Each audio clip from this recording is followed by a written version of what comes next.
여러분 안녕하십니까. 날이 바뀌어서 12월 24일 화요일 새벽이 됐습니다. 전우책입니다. 주말 잘 보내셨습니까? 요즘 가장 초조한 사람은 누구일까요? 저는 민주당 이낙연 대표일 것이라고 생각합니다. 그는 문 정부의 총리로 발탁된 뒤로 가장 강력한 차기 주자였습니다. 한때 그의 지지도는 야당 황교안 대표의 2배 정도에서 대권 가도를 질주하는 것처럼 보였습니다. 그러나 그건 이제 한여름밤의 꿈처럼 지나갔습니다. 마치 신기루를 본 것 같겠죠. 정치를 좀 안다는 분석가들은 말합니다. 이낙연은 친문이 아닌 게 약점이다. 그래도 김경수가 낙마한 이상 이재명보다 안정감을 주니 결국은 그가 여당의 주자가 될 것이다. 대강 이런 얘기들입니다. 그런데 일이 꼬이느라 묘한 반전이 일어났습니다. 바로 윤석열 검찰총장이 차기주자 빅3로 올라선 것입니다. 그것도 여론조사에 따라서 당당 1위를 하다 보니 이낙연 대표가 받았을 충격은 생각보다 클 것입니다. 게다가 윤석열은 야당 인사가 아니면서 반문의 대표주자가 되었습니다. 윤석열에게는 범여권과도 교집합이 있다는 것이죠. 만약 범보수파에서 새로운 주자를 만들어내지 못한다면 윤 총장은 본인이 원하지 않는다 해도 여야를 떠나 광범위한 반문 민심의 지지를 받는 총화가 될 것입니다. 문자 그대로 100마리를 탄 왕자가 되는 거죠. 그러니 이낙연 대표가 얼마나 속이 타겠습니까? 그런 초조함이 그가 실족하도록 만들고 있습니다. 예컨대 가덕도 신공항으로 세상이 요란할 때 그는 그 가덕도에 불만이 큰 TK와 자신의 출신 지역 광주 민심까지 얻을 꾀를 냈습니다. 23일 한 말이 이렇습니다. 대구 신공항 특별법, 광주공항 이전 특별법에 대해서도 여야가 지혜를 모아 조속히 협의 처리하기를 바란다. 숟가락을 하나가 아니라 둘을 한꺼번에 얹은 겁니다. 그는 동남권 신공항은 정치 논리가 아닌 미래 비전이라는 관점에서 접근해야 한다고 했는데 지금 전국엔 정치인들이 만든 애물단지 공항이 몇 개인지 알게나 하고 하는 말일까요? 도대체 이낙연 대표는 왜 무너지고 있는 것일까요? 단도직입적으로 말하자면 리더의 자질이 부족하기 때문입니다. 그는 추미애 사건부터 부동산 문제까지 핵심을 짚고 그걸 눈치 보지 않고 정리하는 리더십을 보이지 못했습니다. 벌써부터 권력과 맞설 수는 없다는 두려움이 있겠죠. 의회에서 절대 다수를 차지한 여당의 대표로서 정치감도 결단력도 균형 감각도 보이지 못했다는 말입니다. 대신 그는 마치 권력의 한 축인 것처럼 행동했습니다. 리더로서의 자질 부족이죠. 단적인 증거를 하나 드리겠습니다. 아파트 값이 폭등하고 전세 대란이 벌어지는데 문제의 근원을 뻔히 알면서도 그는 실족합니다. 이 대표는 전세 대란이 이 정부의 실책이라면서도 호텔을 주거용으로 전환해 전월세 공급 방안을 고려한다는 말을 처음 했습니다. 하긴 성남 수정구에 아파트를 가지고 있는 김태년 원내대표도 이 호텔방 전월세를 두고 쾌적하고 안전하다고 했으니 딱히 이낙연 대표만 뒤집었을 문제는 아니었습니다. 어쨌든 언론은 이 대표가 9억의 전세로 사는 경희궁자이라는 톱 브랜드의 아파트를 함께 조명했습니다. 매매가가 17억이라는 친절한 설명이 따라붙었습니다. 더욱이 그는 지난 5월 경희궁의 아침이라는 주상복합 아파트 60평형을 갭 투자로 17억 5천만 원에 매수했습니다. 이러니 당장 인터넷에는 자기는 60평짜리 아파트에 살고 서민들에게 닭장 같은 호텔방에서 살아남은 것이냐 하는 비난이 쏟아졌습니다. 게다가 이번에 미래주거추진단장이라는 감투를 쓴 진선미 의원이 습을 주고 불구덩이에 뛰어들었습니다. 이 그녀는 임대주택들을 살펴본답시고 지난 20일이죠. 이 동대문에 있는 다세대 주택에 가서 집 없는 서민들의 부활을 제대로 질렀습니다. 제가 지금 사는 아파트와 비교해도 진짜 차이가 없다. 방도 3개나 있는데 이런 정보를 정확하게 제공해야 한다. 묻고 싶습니다. 방 숫자만 똑같으면 다 똑같은 집이라는 건가요? 그러면서 역사에 남을 명언을 남겼습니다. 이 아파트에 대한 환상을 버리면 임대주택에서도 주거의 질을 마련할 수 있다는 확신이 생겼다. 그 확신으로 그녀부터 다세대 공공임대주택으로 옮기는 건 어떨까요? 진수미 의원이 살고 있는 곳은 신축 역세권 아파트인 강동구 명일동 레미안 솔베뉴 아파트라고 합니다. 지상 35층에 1900채 규모 대단지인데 바로 앞에 지하철 5호선 명일역이 있다는군요. 당장 인터넷에는 온갖 비난이 쏟아졌습니다. 이 아파트 없으니까 빌라라도 살라는 말이냐. 빵이 없으면 케이크를 먹으라던 마리 앙투아네트와 다를 것이 무엇이냐. 그녀를 프랑스 대혁명 때 단두대에서 목이 잘렸던 마리 앙투아네트와 비유해서 마리 진투아네트라고 부르는 사람들마저 등장했습니다. 이처럼 이낙연 대표, 김현미 장관부터 진세미 의원까지 정부와 여당 의원들이 연일 성남 민심에 불을 지르고 있는 것입니다. 집값 폭등과 전세는 시가 말랐다는 얘기가 나온 지 오래됐습니다. 게다가 지금은 월세 대란까지 왔습니다. 그런 판에 중부장관인 김현미 장관과 청와대 김상조 정책실장 그리고 이호성 경제수석은 기다려라, 곧 효과가 나타날 것이다, 이런 말만 되풀이하며 정책 불신을 키우고 있습니다. 김현미 장관은 19일 전세 대책이란 걸 발표하며 금리 인하와 가구수 증가가 전세 가격 상승 원인이라고 했죠. 민심은 임대차 3법 때문이라고 하는데 그 법은 잘못이 없다는 겁니다. 자신이 뒷돈을 주고 근근히 집을 팔아야 했던 홍남기 장관은 임대차 3법이 서민에게 주는 혜택도 엄청나게 많다는 기막힌 말을 스스럼없이 했습니다. 정말 사태를 몰라서 이런 걸까요? 아니면 자신들이 하는 말이 무슨 말인지 잘 모르고 그런 걸까요? 아니면 자신들이 하는 말을 정말 믿는 것일까요? 그들은 어디 다른 나라에 살다가 온 사람들입니까?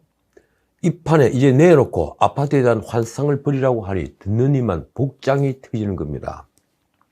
솔직히 말해 이 정부 정책은 탁상행정 티를 내도 너무냅니다. 이 집을 팔려고 하는 이들에게도 퇴로를 이어주어야 그나마 주택 공급이 되겠죠. 지금은 임대차 3법 때문에 임차인이 왕이 되어버렸습니다. 뒷돈까지 주어도 집을 비워주지 않으니 팔고 싶어도 팔 수 없게 됐습니다.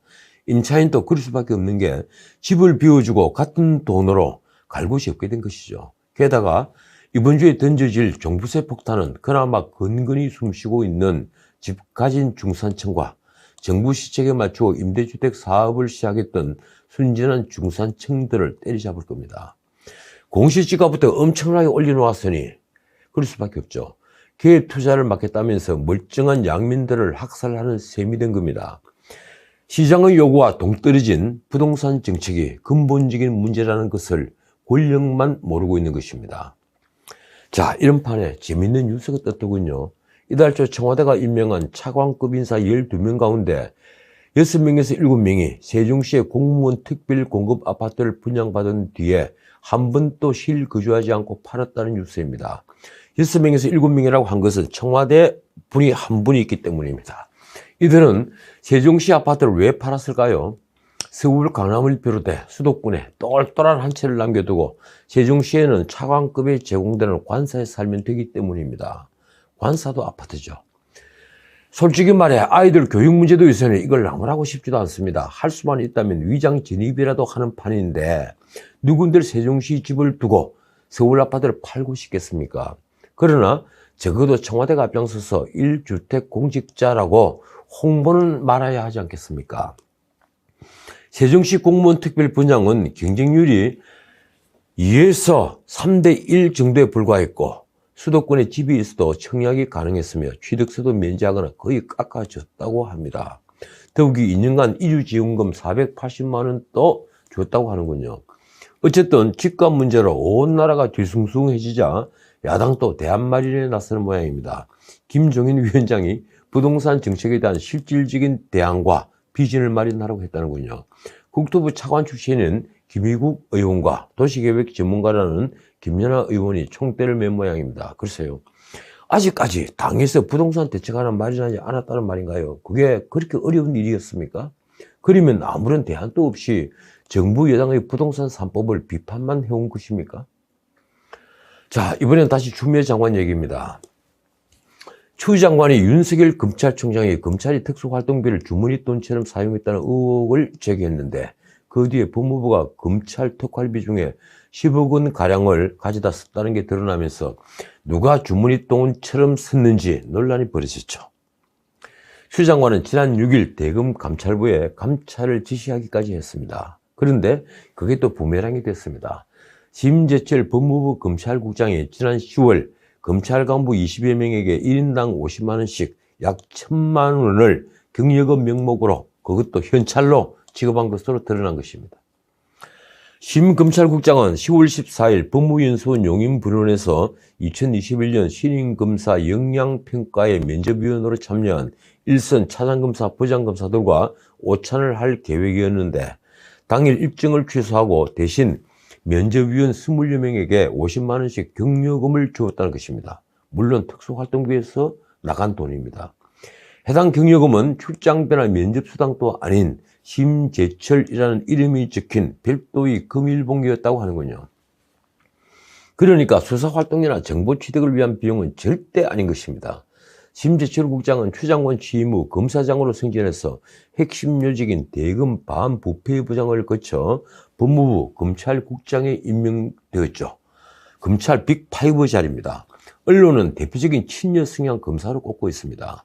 지난 1월 반부패부장으로 있을 때 유재수 감찰무마 사건과 관련해서 조국 무혐의를 주장했다가 대검 간부 상가집에서 후배 검사로부터 당신이 검사냐 하는 항의를 받아 유명세를 탔죠.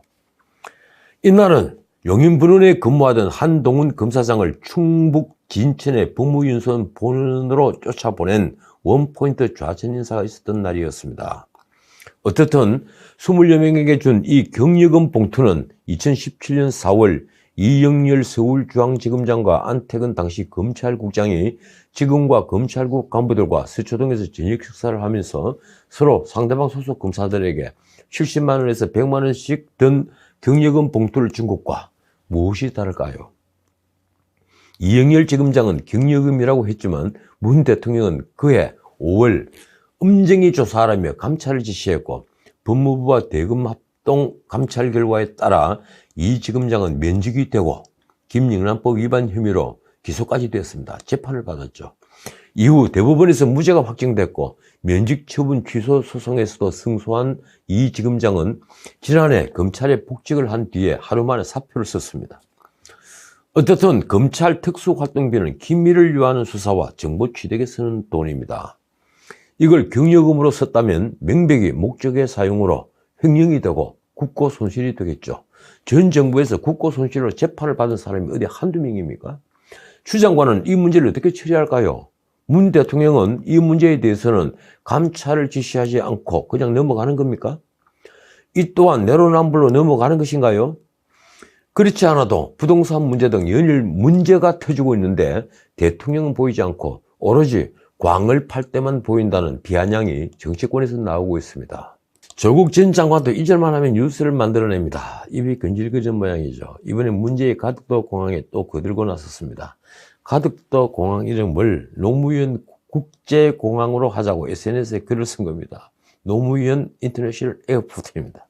그런데 언론은 그가 8년 전엔 동남권 시흥공항이 논란이 됐을 때 선거철이면 토목공약이 기승을 부린다면서 아주 신랄한 비판을 했다는 사실을 폭로했습니다. 이렇습니다. 신공항 10조면 고교 무상교육 10년이 가능하며 4대강 투입 22조면 기초수급자 3년을 먹여 살린다. 이 정치권에서는 이번에도 조적조, 그러니까 조국의 적은 조국이라는 반응과 함께 조만 대장경이라는 비아냥이 나왔습니다. 그러자 조국은 21일 밤 SNS에 글을 올려서 시간이 흐르며 생각이 바뀌었다고 했다는군요. 자, 민주당 친문의원 등 58명이 참여하는 싱크탱크가 출범했습니다. 민주주의 4.0이란 싱크탱크가 20일 공식 출범한 겁니다. 현역 의원만 무려 56명이 참여를 했는데 여당 내 최대 개파가 탄생한 겁니다. 민주주의 4.0은 백범기념관에서 창립총회를 열었는데 홍영표, 전해철, 도종환 등 친문 모임인 부흥이 모임 멤버들과 한병도, 정태호, 고민정 등 청와대 출신들이 주축이라고 합니다. 이런 공개적인 세력 결집은 무엇일까요? 바로 차기 주자를 자신들이 결정한다는 무언의 세력과 시입니다. 이사장이 된 도종환 의원의 말이 예언처럼 들립니다. 예언 말입니다. 이렇습니다. 폭설, 폭우, 폭염의 시간이 기다릴지도 모르지만 한 배를 타고 간다는 것을 기억하자. 글쎄요, 폭설, 폭우, 폭염이라고 했습니까? 그런데 민주주의 4.0이 무슨 뜻일까요? 설마 또 이상한 이름을 가져다 붙인 이상한 민주주의를 내세우면서 민주주의를 마저 말살하겠다는 건 아니겠죠. 그러고 보니 청와대는 부인하지만 이 법무부가 연말 대통령 특별사면을 준비하고 있는 것도 예사롭게 보이지 않습니다. 우리나라는 정치적 목적으로 정말 너무 자주 특별사면을 하니 말입니다. 언론 보도를 보면 특히 이번 특별사면은 그동안이 누적된 선거사범을 대상으로 검토되고 있다고 하는군요. 선거사범을 왜 특사를 할까요? 최근 법무부는 일선 검찰청과 수감시설에 공문을 보내 2015년도까지의 선거사범 중에서 벌금 100만 원 이상의 형이 확정돼 피선거권이 제한된 명단을 보내라고 지시했다고 합니다. 관심을 끄는 사람은 한명숙 전 국무총리와 신계륜, 신하경 전 의원, 권선택 전 대전시장 등입니다. 한명숙의 경우 문 대통령은 2011년 정치적 탄압 목적으로 조작된 사건이라고 했고 2015년엔 당 최고위원 회의에서 재심 청구 방안을 검토하라고도 말했습니다. 특별한 관심을 보인 거죠. 어쨌든 한명숙 특별사면은 뇌물, 알선수재, 알선수뢰, 배임 횡령 등 5대 중대 부패 범죄에 대해서는 사면권을 제한하겠다는 문 대통령 공약에 정면으로 위배되니 지켜볼 일입니다. 하나만 더 짚고 마치겠습니다. 이인영 통일부 장관이 어제 삼성, SK, LG, 현대차 등 4대 그룹 인사들을 불러 남북관계 발전을 위한 역할을 당부했습니다. 말이 당부이지 그게 기업에게 당부로 들렸을까요? 하필 어제는 연평도 피격 10주기였습니다. 이 장관은 롯데호텔에서 오찬을 겸한 간담회를 열고 큰 정세로의 변환기에 정부와 기업의 역할 분담을 통해 남북 경협의 시간을 갖는 게 중요하다고 했답니다. 그는 그렇지 않아도 며칠 전에 우리도 확보하지 못한 백신을 북한에 나눠주겠다고 해서 세상의 웃음거리가 됐습니다. 그런 판에 이번엔 기업에게 역할을 맡으라는 무언의 압박을 한 겁니다. 이게 박근혜 정권이 안종범 수석이 미르재단을 만들자고 정경련에 얘기한 것과 무엇이 다른가요? 미르와 K스포츠재단은 공익재단이었는데도 당시 박영수 특검 윤석열 팀장은 그걸 박 대통령에 대한 뇌물로 몰아갔습니다. 묵시적 청탁이라고 하면서 말입니다. 역사는 누가 과연 문 정부의 엑스맨이라고 기록할까요? 자, 오늘은 여기까지입니다. 얼마 전에 타임지가 정은경 질병청장을 2020년 세계에서 가장 영향력 있는 백인 명단에 올리자 청와대는 K방역 모범 인정 확인에 의미가 있다면서 대대적인 홍보에 나섰습니다. 그런데 그 정은경 청장이 요즘 잘 보이지 않는다고 신문에 쓰고 있습니다. 저는 정은경 청장이 질본 본부장을 할 때 방역에 대해 제대로 할 말을 못한다. 음압병상 숫자조차 파악 못하고 있다면서 방송에서 비판한 적이 있었는데 정 청장은 그 뒤 수많은 어르신들의 헌신으로 방역이 성공하자 인기를 얻었고 그 덕분인지 문 대통령은 청장 임명장을 들고 선수 오송 질병청까지 가기도 했습니다. 퍼포먼스를 벌인 거죠. 어쨌든 그녀가 요즘 카메라 앞에 잘 나서지 않습니다. 어제는 나왔더군요. 때마침 정세균 총리부터 선제적이고 창의적인 방역이 중요하다고 강조하고 나섰는데 왜 그녀는 보이지 않는 것일까요? 다른 나라는 어떨까요? 200일 이상 국내 코로나 환자가 발생하지 않고 있는 대만의 방역은 천서중 위생복리부 부장이 지휘하고 있습니다. 우리로 치면 장관이죠. 치과의사인 그는 지휘관이라고 쓰인 조끼를 입고 잠도 사무실 야전 침대에서 잔다고 하는군요. 그는 중국발 환자 유입을 조기에 차단하는 등 초선제 대응이라는 방역 원칙을 관철했습니다. 11월 22일 기준 대만의 확진자는 불과 617명에 불과합니다. 그리고 국내 발생은 55명이 지나지 않습니다. K방역에 비하면 그걸 뛰어넘는 T방역이라고 해야 합니까? 언론은 브리핑 횟수가 확 줄어든 정은경 청장을 두고 누가 목소리 작아지게 했나 이렇게 쓰고 있습니다. 지금까지 전우식이었습니다.